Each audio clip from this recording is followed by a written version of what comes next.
Hello everybody, आप सभी का स्वागत है आपके अपने परिवार teachers Adda in TGT PGT RR 24/7 YouTube channels पर। मेरा नाम निधि अरोरा है। जैसे कि हम सब जानते हैं कि 12 अगस्त से उत्तर प्रदेश के जीआईसी प्रवक्ता के 1518 पदों पर भर्तियां निकली है।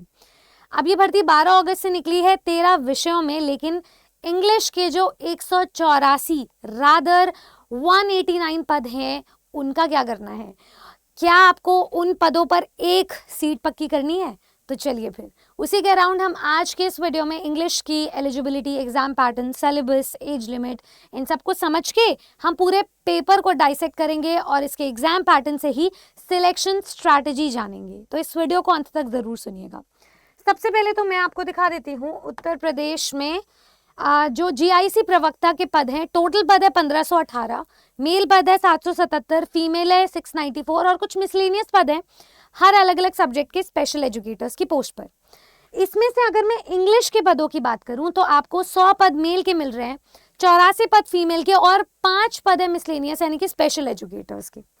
अब इस एग्जाम के लिए जो एप्लीकेशन डेट्स हैं वो 12 अगस्त से शुरू हुई है, लास्ट डेट है 12 सितंबर और एग्जाम कहीं ना कहीं आपको 2026 में होता हुआ नजर आएगा। अगर मैं इस एग्जाम की ऑनलाइन फीस की बात करूं तो आपकी बेसिक फीस है 100 रुपये। अगर आप किसी रिजर्व कैटेगरी से बिलोंग करते हो तो ये 60 रुपये 40 रुपये भी जाती है, लेकिन एक स्टेपल फीस है। अगर आपकी कोई भी फीस नहीं है, आप ऐसे जाति से बिलोंग करते हैं, तो ऑनलाइन प्रोसेसिंग फी 25 रुपये तो एडिशनल आपको देना ही पड़ेगा। तो ये तो देना ही है मिनिमम। बात कर लेते हैं हम यहाँ पर क्वालिफिकेशन की। अगर आपका इंग्लिश के सब्जेक्ट में मास्टर्स है यानी कि पोस्ट ग्रेजुएशन है, साथ में आप होल्ड करते हो बीएड की डिग्री, तो आप इस एग्जाम के लिए एलिजिबल हो। ना कि सिर्फ इतना, इस एग्जाम में आपको 2 स्तर मिलेंगे, प्री और मेंस, जिसमें प्री लेवल पर आपको मिनिमम एफिशिएंसी स्टैंडर्ड पास करना पड़ेगा। तो अगर आप किसी सामान्य वर्ग के अभ्यर्थी हो तो आपको मिनिमम 40% मार्क्स अपने पेपर में लेकर आने हैं, और अगर आप अनुसूचित जाति, अनुसूचित जनजाति से बिलोंग करते हैं तो आपको मिनिमम अपने प्री के पेपर में, टोटल पेपर में से 35% स्कोर करना होगा, यानी कि ये आपका क्वालिफाइंग नंबर है। पेपर में आपको नेगेटिव मार्किंग भी देखने को मिल रही है। तो अब इसका एग्जाम पैटर्न क्या है, ये थोड़ा सा कॉम्प्लिकेटेड है, मैं आपको फटाफट से समझा देती हूँ। सबसे पहले तो उत्तर प्रदेश में जो आपका एग्जाम पैटर्न है जीआईसी प्रवक्ता की पोस्ट पर, क्योंकि ये पेपर उत्तर प्रदेश लोक सेवा आयोग करवाती है, तो इसमें 2022 में हमारा लास्ट पेपर हुआ था। सेम पैटर्न अभी भी फॉलो हो रहा है। पेपर 2 चरणों में विभाजित है, जिसमें प्री और मेंस मिलेंगे। प्री का पेपर आपका एमसीक्यू बेस्ड ऑब्जेक्टिव पेपर है। मेंस का पेपर आपका डिस्क्रिप्टिव टाइप सब्जेक्टिव पेपर रहेगा। प्री के पेपर में आपको टोटल क्वेश्चंस मिलेंगे 120, टोटल मार्क्स रहेंगे आपके 300, यानी कि एक क्वेश्चन 2.5 नंबर का है। अब जो आपके 120 क्वेश्चंस है उसमें से 80 क्वेश्चंस आपके सब्जेक्ट के होंगे यानी कि इंग्लिश के, और 40 क्वेश्चंस आपके जनरल पेपर के होंगे। इसीलिए आपको टोटल 2 घंटे का टाइम दिया जा रहा है। जब आप प्री के पेपर में 35 या 40% अपने कैटेगरी के अकॉर्डिंगली लेकर आओगे, उसके बाद ही आप मेंस के लिए एलिजिबल होगे। लेकिन इतना ही नहीं, पेपर में आपको नेगेटिव मार्किंग भी देखने को मिल रही है। साथ ही साथ में प्री में कुछ मेरिट निकलेगी, तब जाकर के कुछ स्टूडेंट्स मेंस के लिए एलिजिबल होंगे। यूपीएलटी ग्रेड से थोड़ा अलग सिस्टम है इसका। बात कर लेते हैं अब इसके मेंस के पेपर की। तो मेंस आपका सब्जेक्टिव टाइप का पेपर है, डिस्क्रिप्टिव। इसमें मेंस के पेपर में आप समझिए आपको 2 प्रश्न पत्र मिलेंगे। एक प्रथम प्रश्न पत्र है, एक द्वितीय प्रश्न पत्र है। प्रथम प्रश्न पत्र में आपको हिंदी का निबंध लिखना है, 100 नंबर का है, 2 घंटे का समय दिया जाएगा। जो द्वितीय प्रश्न पत्र है ये आपका इंग्लिश का सब्जेक्ट होगा, 300 मार्क्स का होगा, 20 क्वेश्चंस होंगे और 3 घंटे का समय दिया जाएगा। मैं सबसे पहले बात करना चाहूंगी अपने प्रथम प्रश्न पत्र की, जो है आपका हिंदी का। हिंदी में आपको 2 सेक्शंस मिलेंगे, एक जनरल हिंदी और दूसरा हिंदी का एसे। जनरल हिंदी आपका 50 नंबर का होगा, जिसमें आपका जो विलोम शब्द है, पर्यायवाची शब्द है, तत्सम तद्भव है, ग्रामर है बेसिक, वो पूछी जाएगी। और जो हिंदी का एसे होगा उसमें आपको एक ही निबंध लिखना है। वो निबंध 50 मार्क्स का है। उस निबंध की जो वर्ड लिमिट है वो आपकी 1000 मार्क्स की है। याद रखिएगा, आप किसी भी सब्जेक्ट से क्यों ना बिलोंग करते हो, मेंस पेपर में हिंदी का एसे सबको कंपल्सरीली देना होगा। हमारे साथ एक टीचर्स अड्डा पर एक टीचर भी है जिनका पिछली बार जीआईसी प्री निकल गया था, मेंस सिर्फ हिंदी एसे की वजह से रह गया था। तो भाषा पर कमांड कैसे हासिल करनी है ये हम आपको बताएंगे समय समय पर। बात कर लेते हैं अब इसके द्वितीय प्रश्न पत्र की, जो है आपका इंग्लिश का सब्जेक्ट। अब इसको मैं थोड़ा जूम करके आपको दिखाना चाहूंगी, देखिए ध्यान से समझिएगा इसको। जो आपका द्वितीय प्रश्न पत्र है, जैसे कि मैंने आपको यहाँ पर भी दिखाया था कि 300 नंबर का है, 20 क्वेश्चंस है और 3 घंटे का टाइम दिया जाएगा। 300 क्वेश्चंस को हम ऐसे डिवाइड कर रहे हैं। सब इसके 3 खंड होंगे, खंड अ, ब और स। खंड अ में आपको 5 क्वेश्चंस मिलेंगे, 25 मार्क्स का एक क्वेश्चन होगा। हर क्वेश्चन की जो वर्ड लिमिट है वो 250 वर्ड्स होगी, 250 वर्ड्स, ठीक है। ये शॉर्ट आंसर टाइप आपको क्वेश्चंस मिलेंगे। तो टोटल ये जो खंड है आपका 125 मार्क्स का है। बाकी ये जो 2 खंड है वो आपको 75 और 100 नंबर के मिलेंगे। तो दूसरा खंड 75 मार्क्स का है, क्योंकि इसमें भी आपको मिल तो 5 ही क्वेश्चन रहे, लेकिन हर एक क्वेश्चन 15 नंबर का है। इसमें आपके very short answer type question आपको लिखने हैं। हर क्वेश्चन की वर्ड लिमिट रहेगी 125 वर्ड्स पर क्वेश्चन। तीसरा जो आपका खंड है वो 100 नंबर का है, क्योंकि इसमें आपको 10 क्वेश्चंस मिलेंगे, हर क्वेश्चन 10 नंबर का है और 50 वर्ड्स की वर्ड लिमिट रहेगी। मतलब ये आपके मीडियम आंसर टाइप क्वेश्चंस है, ये आपके शॉर्ट आंसर टाइप क्वेश्चन है और इसकी वर्ड लिमिट क्योंकि 50 वर्ड्स पर क्वेश्चन है, तो ये आपके very short answer type questions बन जाएंगे। इस प्रकार से आपको इंग्लिश के पेपर को अटेम्प्ट करना है। ये आप तभी कर पाओगे जब आपका प्री पास होगा। अब प्री और मेंस का सिलेबस भी मैं आपको समझाना चाहूंगी। बात कर लेते हैं इसकी एज लिमिट की। आपकी मिनिमम एज 21 ईयर्स और मैक्सिमम एज 40 ईयर्स तक होनी चाहिए। अगर मैं बात करूं इसके सिलेबस की, तो आपको 2 खंड में अपना सब्जेक्ट का सिलेबस मिल रहा है। पहला खंड होगा आपका ग्रामर, जिसमें आपको ग्रामर, वोकैब एंड कॉम्प्रिहेंशन पढ़ना है। दूसरा खंड है आपका लिटरेचर का। अब इसको पढ़ना कैसे है ये मैं आपको डिटेल में बताना चाहूंगी हमारे सिलेबस के थ्रू, तो ध्यान से समझना हमारा सिलेबस। तो चलिए आइए जानते हैं इसके पेपर पैटर्न के डिटेल सिलेबस को। सबसे पहले तो जो आपका प्री का पेपर है, जिसमें आपके 40 क्वेश्चंस रहेंगे सामान्य अध्ययन के, जिसमें आपको general science, history of India, Indian national movement, Indian polity, economy and culture, Indian agriculture, world geography, current national and international important events, logic and reasoning, यानी कि आपकी मैथ्स और रीजनिंग भी है, special knowledge regarding education, culture, agriculture, industry, trade, living and social traditions of Uttar Pradesh के बारे में सामान्य ज्ञान आपको रखना है। Elementary mathematics up to 8 level, arithmetic, algebra and geometry and ecology and environment आपसे पूछा जाएगा। इसमें आपके बेसिकली सोशल साइंस का पार्ट है, स्टैटिक जीके है, करंट अफेयर्स है, साथ में आपको ये जो ईवीएस का पोर्शन है वो मिल रहा है, साथ ही साथ में आपको जनरल साइंस मिल रही है और मैथ्स और रीजनिंग के क्वेश्चंस मिल रहे हैं। यूजुअली बीपीएससी वाला ही हमारा पैटर्न है। अगर मैं बात करूं आपके मेंस के पेपर की, जिसमें आपका हिंदी का एस्से पूछा जाएगा, तो हिंदी में आपका जो सिलेबस है वो सामान्य निबंध का बन रहा है। अब जो आपका जनरल हिंदी है उसमें आपके अपठित गद्यांश पद्यांश है, उसके बाद रेखांकित अंशों की व्याख्या एवं उसका उपयुक्त शीर्षक है, अनेकार्थी शब्द, विलोम शब्द, पर्यायवाची शब्द, तत्सम तद्भव, क्षेत्रीय, विदेशी, वर्तनी, अर्थबोध, शब्द रूप, संधि, समास, क्रियाएं, हिंदी वर्णमाला, विराम चिन्ह, शब्द रचना, वाक्य रचना, अर्थ, मुहावरे एवं लोकोक्तियां, उत्तर प्रदेश की मुख्य बोलियां तथा हिंदी भाषा में के प्रयोग होने वाली अशुद्धियां। तो ये सारी चीजें आपको पढ़नी है।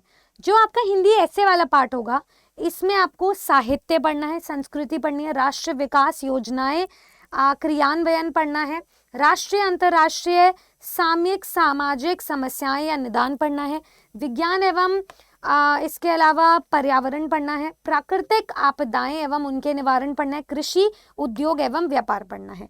तो ये सब कुछ आप पढ़ेंगे अपने हिंदी के एस्से में।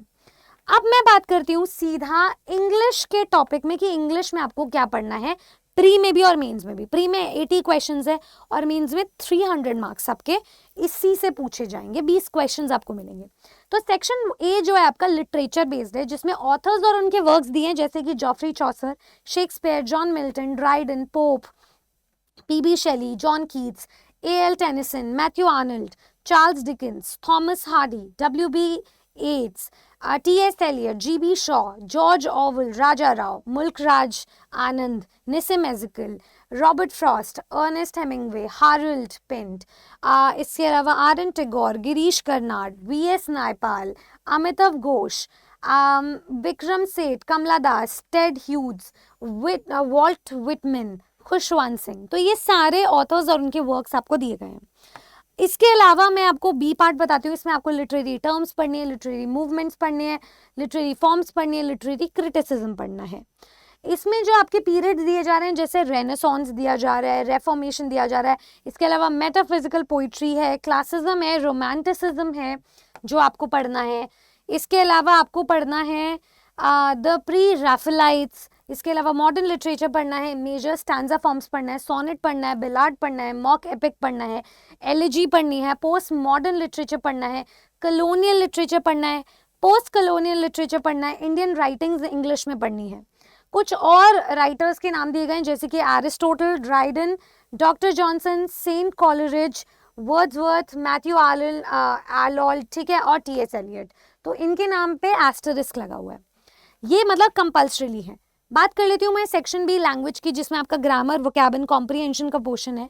इसमें आपको शॉर्ट अनसीन पैसेज कॉम्प्रिहेंशन के लिए दिया जाएगा, करेक्शन ऑफ सेंटेंसेस मतलब सेंटेंस को करेक्ट करने के लिए दिया जाएगा, error detection, error substitution form हो सकता है, डायरेक्ट इनडायरेक्ट स्पीच यानी कि नरेशन दिया जा रहा है, transformation of sentences including active and passive voice. ये सेम जो सिलेबस है बिहार स्टेट में दिया गया था कि आपको ट्रांसफॉर्मेशन करना भी सीखना है, एक्टिव पैसिव भी सीखना है। Synonyms, antonyms, homonyms. होमोनिम्स एक टॉपिक को ऐड किया गया है, अगर आप ध्यान से देखें तो ये हमारा वोकैब का हिस्सा है। उसके बाद पैराजम्बल्स दिए जा रहे हैं आपको। फिल इन द ब्लैंक में प्रेपोजिशनल क्वेश्चंस दिए जा रहे हैं, ये हमारा बीपीएससी का पैटर्न है पूरा। ईडियम्स एंड फ्रेजेस वोकैब का पार्ट है, वन वर्ड सब्स्टिट्यूशन भी वोकैब का पार्ट है। फिगर ऑफ स्पीच हमारा लिटरेचर का पार्ट है, आप उसी में पढ़ लेंगे।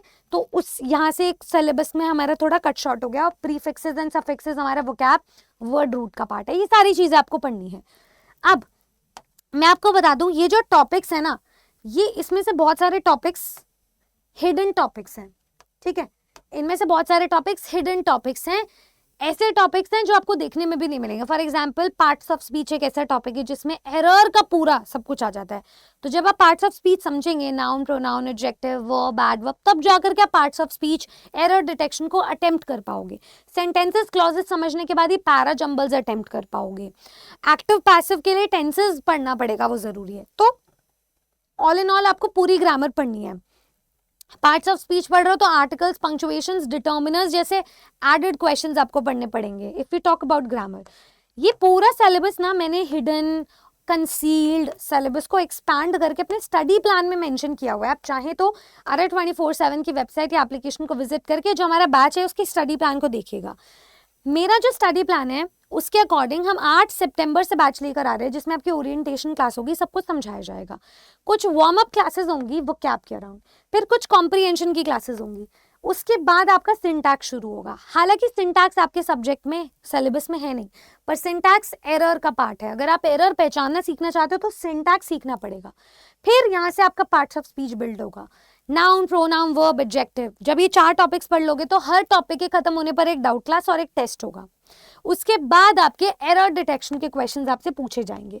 तो ऐसे धीरे धीरे करके आपकी ग्रामर कंप्लीट होगी। अगर 2026 में पेपर है तो उसकी जो टाइमलाइन है उसके हिसाब से पेपर का स्तर भी डिसाइड होगा। तो बहुत डिफिकल्ट क्वेश्चंस पूछे जाएंगे। आप चाहें तो स्टडी प्लान को फॉलो करके इस हिसाब से एक रूटीन बना के पढ़ सकते हो।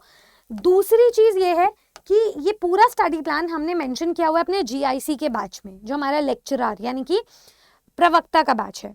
देखो, एक आपकी पीजीटी लेवल की पोस्ट है। अगर मैं इसकी सैलरी की बात करूं तो कम से कम नहीं तो 80,000 की सैलरी आप उठाओगे। इतनी हैंडसम सैलरी ड्रॉ करने के लिए मेहनत 1 साल की तो आपको करनी पड़ेगी। अब उस 1 साल की मेहनत को हम थोड़ा कम कर सकते हैं। अगर आप चाहते हैं कि आप कम समय में सिलेक्शन ओरिएंटेड तैयारी करें तो आप जीआईसी लेक्चरर के बैच के पार्ट बन सकते हैं। अगर इस बैच के बारे में मैं थोड़ा सा बताना चाहूँ आपको, तो इस बैच में आपको जनरल पेपर के सब्जेक्ट्स में मिलेंगे जो गौरव सर करवाएंगे, साथ में ग्रामर और लिटरेचर की क्लासेस मिलेंगी। इन क्लासेस में आपको live classes, recordings, notes, resources, test series, doubt classes, audio visual interaction, group learning, counselling और टेलीग्राम कम्युनिटी का हिस्सा बनने का मौका मिलेगा। आप सिस्टमैटिक फोल्डर वाइज पढ़े, साल भर का सिलेबस है। अगर एग्जाम मान लो गॉड फॉरबिड नवंबर दिसंबर में हो गया तो क्या करोगे? तब तक आपका फिर रिवीजन होना चाहिए। तो इस प्लानर को फॉलो करो, पढ़ना शुरू करो। डिस्काउंट के लिए कूपन कोड है अगर आप एनरोल करना चाहते हैं तो आप जाइए आरा 24/7 वेबसाइट या एप्लीकेशन पर। मैं आपको गूगल से दिखा देती हूँ। जैसे आप यहाँ पे विजिट करेंगे, आपको all courses teaching JIC lecturer में जाना है। यहाँ पर सबसे पहले हमारा इंग्लिश का बैच है। बैचेस की सारी डिटेल्स गिवन है। फिलहाल हम आपको डबल वैलिडिटी पर ये बैच दे रहे हैं, 9+9 महीने फ्री दे रहे हैं। अब इस बैच को यूटिलाइज करो। नीचे बैच की सारी डिटेल्स है, हर टीचर की डेमो वीडियो भी गिवन है, लेक्चर वीडियो। जैसे आप बाय नाउ पे जाएंगे तो ये डिस्काउंटेड कूपन कोड जो मैंने आपको दिया वो लगा लीजिए, Y449। जैसे आप इसे अप्लाई करेंगे, इंग्लिश की सारी समस्या तो सॉल्व हो ही रही है, इंग्लिश की तैयारी की भी समस्या सॉल्व हो रही है। ये वो भर्ती नहीं है कि आपको हर साल देखने को मिलती है, तो पैटर्न प्रिडिक्टेबल है, सब कुछ अनप्रिडिक्टेबल है, तो तैयारी भी आपको बहुत सिस्टमैटिकली करनी पड़ेगी। तो देखिए, डायरेक्शनल अप्रोच में तैयारी कीजिए। जैसे आपने Y449 कोड लगाया, डिस्काउंट के बाद आपको 1600 रुपए का बैच मिल गया। ये 1600 का 1500 हो जाएगा अगर आप एप्लीकेशन डाउनलोड कर लेते हैं तो 1500 समथिंग, ठीक है। तो ये आपका डिस्काउंटेड कूपन कोड है। किसी भी एक बैच को आप ऐसे ही परचेज कर सकते हैं। 8 सितंबर से बैचेस आ रहे हैं, हम लिमिटेड सीट्स पर एनरोलमेंट ले रहे हैं, आपकी तैयारी इस हिसाब से होगी। अगर आप एक से ज्यादा सब्जेक्ट की तैयारी कर रहे हैं या एक से ज्यादा पोस्ट की, स्टूडेंट्स कई बार क्या करते हैं, LT ग्रेड JIC दोनों के लिए एलिजिबल है तो तैयारी करनी है। अब आपको 1600 पर अलग से बैच खरीदने की जरूरत नहीं है। इसके बजाय आप टीचिंग महापैक का हिस्सा बन सकते हो। इसमें आपको सिंगल नहीं, डबल नहीं, ट्रिपल वैलिडिटी मिल रही है। एक बैच जो हम आपको 4 महीने के लिए देते थे वो आपको 12 महीने के लिए मिल रहा है, ठीक है। तो ऐसे करके 6 महीने के लिए देते थे तो 18 महीने का मिल रहा है। ऐसे करके आपको ट्रिपल वैलिडिटी मिल रही है। आप मेरी मानो तो 18 महीने का ये बैच आप परचेज कर सकते हो। इसमें हम करंटली 60 से भी ज्यादा एग्जाम्स की तैयारी कवर करवा रहे हैं। इसमें जब आप कोड लगाएंगे वही डिस्काउंट के लिए सेम, जिससे आपको मैक्सिमम डिस्काउंट मिलता है। तो अप्लाई करते ही जो आपका 17,000 का बैच था वो आपको 3600 रुपए में मिल रहा है। ये 3600 रुपए इस बैच के नहीं है, इस इमोशन के हैं, उस वाइब के हैं जो हम इस बैच में क्रिएट करने वाले हैं। सो आई होप आपके सारे डाउट्स इंग्लिश को लेकर के रिजॉल्व हो गए होंगे। तैयारी आज से अपनी शुरू कीजिए। बहुत कम पद है, जहां पर कम पद देखने को मिलते हैं वहां पे चांसेस आपके सिलेक्शन के बढ़ जाते हैं, क्योंकि अवेयरनेस बहुत कम है। स्टूडेंट्स कतराते हैं, डरते हैं और यही एक कदम पीछे ले लेते हैं। तो फॉर्म फिलिंग की डेट भी खत्म होने वाली है, आखिरी डेट, और आपकी तैयारी की भी। बैचेस में एनरोल कर लीजिए फटाफट से। मेरा सुझाव रहेगा कि आप टीचिंग महापैक पर आए और उससे अपने जितने भी एग्जाम्स है साल 2026 के सबको निकालें। ऐसे और वीडियोस के लिए सब्सक्राइब करें टीचर्स अड्डा या TGT PGT अड्डा 24/7 को। इसके अलावा आपकी कोई क्वेरी रह गई है तो मुझे कमेंट सेक्शन में ज़रूर बताएं। मैं मिलूंगी फिर किसी वीडियो में। Thank you so much. Subscribe to our channel. Good luck.